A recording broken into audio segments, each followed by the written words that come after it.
Shalom semuanya, kembali lagi di ibadah online Youth minggu ini. Dan sebelum kita mendengarkan firman Tuhan hari ini, yuk sama-sama kita mau memuji Tuhan. Kita meninggikan Tuhan yang udah ngelindungin kita selama minggu ini atau bahkan selama pandemi ini. Ya Bapa, terima kasih atas segala perlindungan yang Kau berikan Tuhan. Kami masih bisa melakukan segala aktivitas, kami bisa bahkan masih bisa beribadah Tuhan meskipun secara online. Kau yang telah memberikan segala perlindungan, segala kecukupan, karena kami tahu Tuhan, Kau yang memelihara setiap kami Bapa. Lewati setiap badai cobaan, Kau selalu bersama setiap kami Bapa. Kalau sebentar kami ingin memuji, mendengarkan nama Engkau Tuhan. Kau yang beracara Tuhan, hadir atas setiap kami Bapa. Kasih Tuhan. Ku tahu Bapa peliharaku, Dia baik, ku yakin Dia selalu sertaku. Dia baik bagiku. Ku tahu Bapa peliharaku, Dia baik, ku yakin Dia selalu sertaku. Dia baik bagiku. Lewat badai cobaan, semuanya mendatangkan kebaikan. Ku tahu Bapa peliharaku, Dia baik bagiku.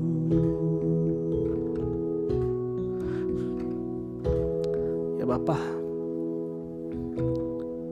terima kasih Tuhan atas segalanya Tuhan.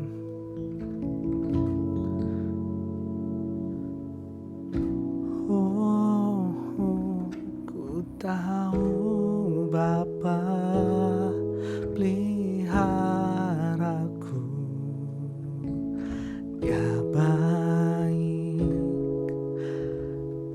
baik, ku yakin Dia selalu sertaku. Dia baik bagiku. Ku tahu Bapa peliharaku, Dia baik, ku yakin Dia selalu sertaku. Dia baik bagiku. Lewat badai cobaan, semuanya mendatangkan kebaikan. Ku yakin Dia selalu sertaku. Dia baik bagiku.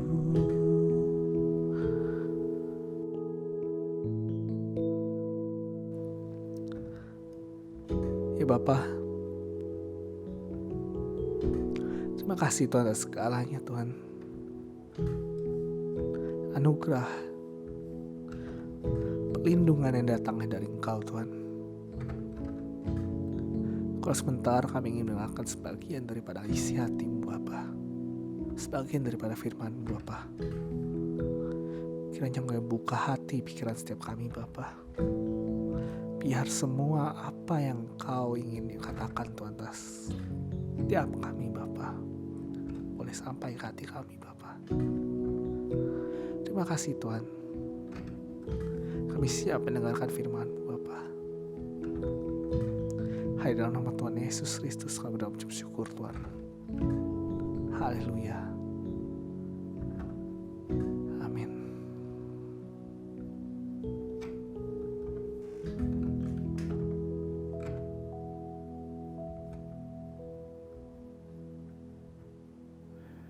Shalom, salam damai sejahtera bagi seluruh komunitas Youth Citra Satu yang dikasih Tuhan. Apa kabarnya?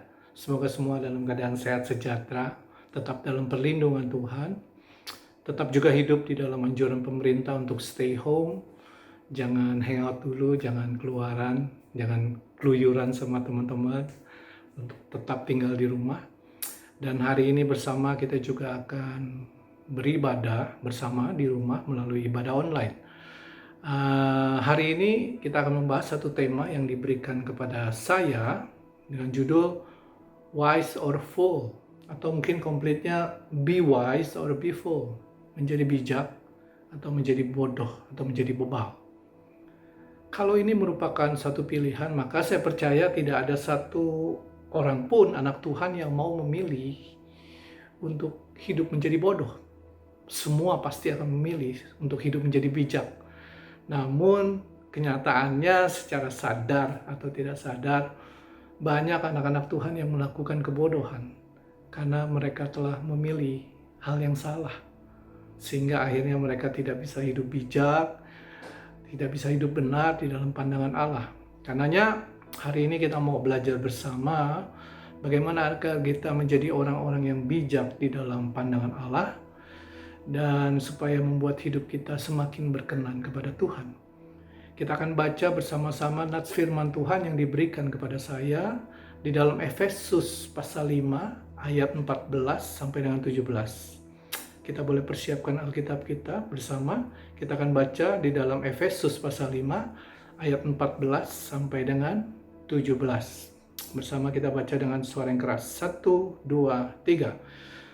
Itulah sebabnya dikatakan, bangunlah hai kamu yang tidur, dan bangkitlah dari antara orang mati, dan Kristus akan bercahaya atas kamu.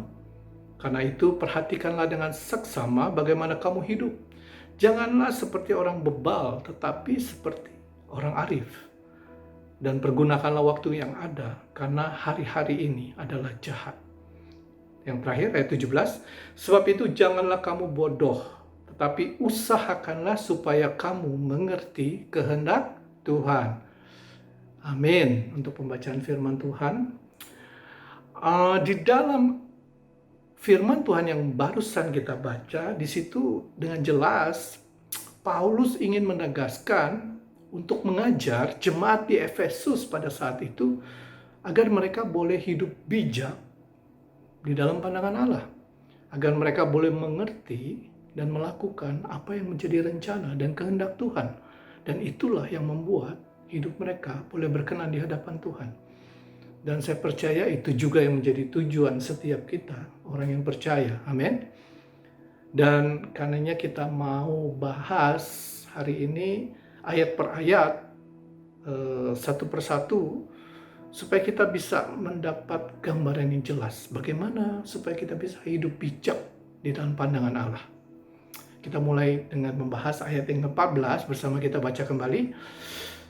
Itulah sebabnya bangunlah hai kamu yang tidur dan bangkitlah dari antara orang mati, dan Kristus akan bercahaya atas kamu. Dalam ayat ini Paulus ingin menjelaskan bahwa banyak anak-anak Tuhan walaupun dalam keadaan sadar, tapi sesungguhnya mereka tertidur. Orang yang tertidur itu artinya orang yang masih hidup dengan mimpi-mimpinya. Orang yang masih hidup dengan keinginan-keinginan yang lama. Keinginan-keinginan dosa. Keinginan-keinginan daging. Mereka masih terbuai dengan kenikmatan dunia, kenikmatan dosa. Orang yang tertidur juga artinya orang yang tidak tahu bahwa ada bahaya yang besar mengancam di depan mereka. Kita pernah dengar kalau ada bencana kebakaran, bila terjadi korban, ternyata banyak korban itu tidak tahu awalnya bahwa ada bahaya kebakaran. Mereka tertidur, dan ketika mereka sadar, ternyata api sudah besar dan asapnya sudah pekat. Sehingga akhirnya mereka terlambat untuk menyelamatkan diri dan akhirnya menjadi korban. Sama sepertinya halnya anak-anak Tuhan. Banyak anak-anak Tuhan yang tidak sadar bahwa hidupnya sudah dibelenggu oleh dosa sedemikian rupa. Mereka masih menikmati keinginan daging, keinginan dosa, yang akhirnya membuat mereka menjadi binasa. Mereka terlambat untuk sadar, yang akhirnya membuat mereka menjadi binasa. Karenanya Paulus memperingatkan dengan jelas, dengan tegas, bangunlah hai kamu yang tidur, supaya kita sadar akan perbuatan-perbuatan dosa kita, supaya kita sadar akan perbuatan-perbuatan kita yang salah, supaya kita tidak mengikuti keinginan dosa, keinginan daging. Selanjutnya Paulus juga menyatakan supaya kita bangkit dari antara orang mati. Apa artinya? Kita harus meninggalkan kehidupan kita yang lama. Kita harus meninggalkan kehidupan kita yang dipenuhi oleh dosa. Kehidupan kita di dalam kegelapan yang bisa membuat rohani kita semakin lama semakin kering dan akhirnya menjadi mati. Karenanya Paulus berkata, biarlah Kristus bercahaya atas kamu. Kita percaya bahwa kasih Kristus, terang Kristus sanggup mengusir setiap kegelapan yang ada di dalam hidup kita. Sanggup mengalahkan setiap dosa yang ada di dalam kehidupan kita. Anugerah Tuhanlah yang memampukan kita untuk hidup di dalam terang Kristus, di dalam kasih Kristus. Sehingga kita bisa hidup sesuai dengan apa yang Tuhan inginkan. Apabila terang Kristus itu hadir di dalam kehidupan kita, maka secara otomatis kegelapan itu akan sirna dan kita bisa hidup menjadi anak-anaknya yang berkenan di hadapan Tuhan. Amin. Selanjutnya ayat 15 dikatakan, karena itu perhatikanlah dengan seksama bagaimana kamu hidup. Janganlah seperti orang bebal, tetapi seperti orang arif. Ada perbedaan yang sangat jelas antara orang bebal dengan orang arif. Orang bebal adalah orang yang tidak suka diajar, orang yang tidak suka dinasehati, orang yang tidak suka ditegur, orang yang merasa dirinya paling benar. Sehingga kalau ada yang berbeda pendapat dengan dirinya, mereka dianggap sebagai musuh. Orang bebal seperti ini akan sulit sekali untuk menerima firman Tuhan. Karena di dalam 2 Timotius pasal 3 ayat ke-16 kita tahu bahwa di situ dijelaskan firman Tuhan itu bermanfaat. Pertama, untuk mengajar. Kedua, firman Tuhan bermanfaat untuk menyatakan kesalahan. Firman Tuhan juga bermanfaat untuk memperbaiki kelakuan. Firman Tuhan yang terakhir bermanfaat untuk mendidik orang dalam kebenaran. Jadi orang bebal akan sulit untuk menerima firman Tuhan karena mereka tidak suka diajar, mereka tidak suka dinasehati, mereka tidak suka dikoreksi, dan mereka tidak suka untuk dididik di dalam kebenaran, sehingga firman Tuhan pasti akan selalu mental, tidak akan tertanam di dalam hati mereka. Beda sekali dengan orang-orang yang arif, orang yang bijaksana. Orang arif adalah orang yang sangat suka untuk diajar. Orang yang mudah untuk dikoreksi. Mereka punya respon yang benar apabila ditegur. Orang arif juga orang yang selalu hati-hati di dalam melakukan tindakan mereka. Sehingga firman Tuhan itu akan mudah sekali menyerap di dalam kehidupan mereka. Firman Tuhan akan berakar, bertumbuh, dan berbuah di dalam kehidupan orang-orang yang bijaksana, orang-orang yang arif. Dan saya percaya apabila firman Tuhan ada di dalam kehidupan kita, membimbing, memimpin, dan menuntun kehidupan kita, maka kita akan menggenapi setiap rencana Tuhan, setiap rancangan Tuhan yang baik, yang mulia di dalam kehidupan kita. Amin. Selanjutnya, di ayat 16, apa yang dikatakan di dalam firman Tuhan? Dan pergunakanlah waktu yang ada, karena hari-hari ini adalah jahat. Yang dimaksud hari-hari ini adalah jahat, karena iblis si jahat akan semakin gencar untuk melakukan segala cara, melakukan segala strategi untuk menjatuhkan anak-anak Tuhan di dalam dosa.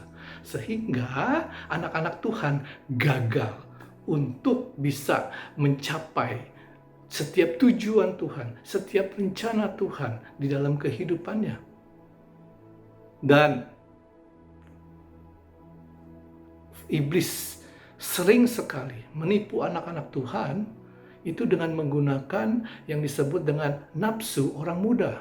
Bersama-sama kita akan belajar apa yang dikatakan mengenai nafsu orang muda. Pertama, nafsu orang muda itu adalah perzinahan, perzabulan, dan pornografi. Iblis sangat senang untuk menggunakan alat-alat ini untuk menjatuhkan anak-anak Tuhan.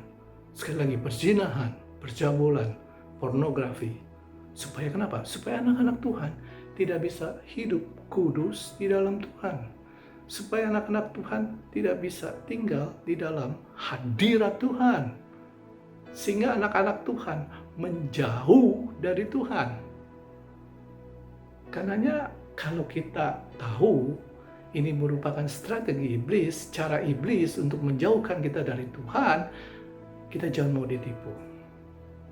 Justru di saat-saat kita lemah, di saat-saat kesendirian kita harus membawa hidup kita, diri kita semakin dekat kepada Tuhan, semakin melekat kepada Tuhan. Saya percaya apa yang terjadi saat ini PSBB, pasti banyak anak-anak Tuhan yang punya banyak waktu untuk di rumah. Yuk mari kita pergunakan waktu kita yang ada sebaik-baiknya. Kita berikan juga kualitas yang terbaik untuk Tuhan. Inilah saatnya kita membangun hidup kita lebih lagi untuk mengenal pribadi Tuhan. Membangun iman kita lebih lagi melalui pujian, penyembahan, untuk melalui saat teduh, pembacaan firman Tuhan. Dan kita percaya, biar hadirat Tuhan terus menguasai hati, pikiran, dan jiwa kita. Sehingga hidup kita terus dipenuhi oleh anugerah kebaikan dan kemurahan Tuhan. Amin. Saya percaya pada saat kita dekat kepada Tuhan, maka hadirat Tuhan akan menjaga hati, pikiran, dan jiwa kita. Dan itu yang bisa menjauhkan kita dari segala perbuatan dosa, dari segala perbuatan yang tidak memuliakan nama Tuhan. Amin. Yes, yang kedua, apa yang disebut dengan nafsu orang muda? Nafsu orang muda itu pesta pora, mabuk-mabukan, obat-obatan. Kita tahu bahwa setiap orang yang percaya, tubuh kita merupakan bait kudus di mana Allah bersemayam dan tinggal di dalam setiap kita. Amin. Karenanya kalau kita tahu hal itu, kita tidak boleh mengotori tubuh kita dengan melakukan tindakan-tindakan yang tidak memuliakan nama Tuhan. Kita harus menjaga tubuh kita menjadi tubuh yang dipenuhi dengan kemuliaan Tuhan. Amin. Jauhi obat-obatan, jauhi minum-minuman yang memabukkan, ya, jauhkan segala sesuatu yang membuat tubuh kita tercemar, yang membuat tubuh kita menjadi najis. Iblis sering sekali menipu anak-anak Tuhan dengan memberikan kenikmatan dunia, kenikmatan yang semu, supaya sekali lagi, supaya hidup anak-anak Tuhan itu dicuri. Mereka tidak bisa menggenapi setiap rencana dan tujuan Tuhan yang mulia di dalam kehidupan anak-anak Tuhan.